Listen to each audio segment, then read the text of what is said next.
Sesampainya di rumah, Jono memperlihatkan hasil belajarnya itu kepada bapaknya. Bapaknya pun bangga pada Jono meski tidak mendapat peringkat pertama. Selamat ya nak, dan terima kasih kau sudah membuat bapak dan ibumu bangga, kata bapak kepada Jono. Jono hanya tersenyum bahagia melihat kedua orang tuanya bangga dan bahagia. Liburan semester 1 pun telah tiba. Kebanyakan mereka berlibur mengunjungi tempat-tempat wisata yang berada di daerahnya. Sebagai anak seorang petani yang hidup sederhana, liburan Jono pun hanya diisi dengan bertani dan mengurus kambingnya. Jika di siang harinya sebagai petani, malam harinya Jono adalah seorang pelajar yang tekun mempelajari materi untuk semester 2-nya. Ditemani ibu dan bapaknya dan beberapa buku yang ia pinjam di perpustakaan sebelum liburan. Jono menghabiskan malam-malamnya selama liburan, hingga tiba di suatu hari di mana Lina berkunjung ke tempat Jono. Dia mengajak Jono berlibur ke tempat wisata yang tidak jauh dari tempat tinggalnya. Awalnya Jono menolak, karena otomatis jika Jono pergi maka orang tuanya lah yang harus mencari rumput untuk kambingnya itu. Tapi di tengah pembicaraannya dengan Lina, ibunya pun datang dan mengizinkan Jono untuk pergi berlibur. Begitu bahagia terpancar dari wajah Jono, dan Jono pun bergegas bersiap untuk pergi, lalu berpamitan dengan ibunya. Setelah sampai di tempat tujuan, Jono pun terlihat heran karena ada tempat seindah ini dan sedekat ini, tapi Jono belum pernah mengunjunginya. Karena Jono dan keluarganya hanya akan berlibur setelah Hari Raya Idul Fitri tiba. Itu pun hanya ke tempat yang sudah biasa mereka kunjungi. Singkat cerita, Jono dan Lina pun saling bertukar cerita dan tidak lupa menyempatkan berfoto di tempat itu. Jono yang memang tidak punya handphone harus meminta tolong Lina agar memfotokan dirinya agar punya kenangan di tempat ini. Waktu tidak terasa semakin sore.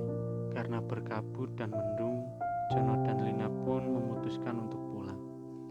Di tengah perjalanan, hujan pun turun dan membasahi mereka berdua. Setelah dekat simpangan dekat rumah Lina pun memutuskan untuk pulang dan mengganti bajunya yang basah. Baru akan mengantarkan Jono pulang. Singkat cerita, mereka berdua tiba di rumah Jono. Setelah Jono masuk rumah, Lina pun berpamitan untuk pulang. Alangkah terkejutnya Jono karena ibu dan bapaknya tidak ada di rumah, belum pulang dari ladang.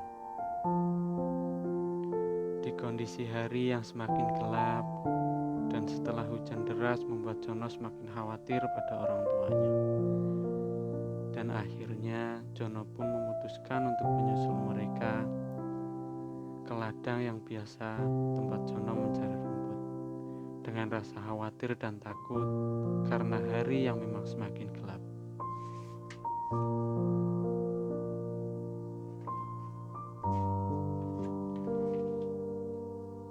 Jono terus berjalan dengan penuh harap bisa menjumpai mereka di sana, dengan keadaan baik-baik saja.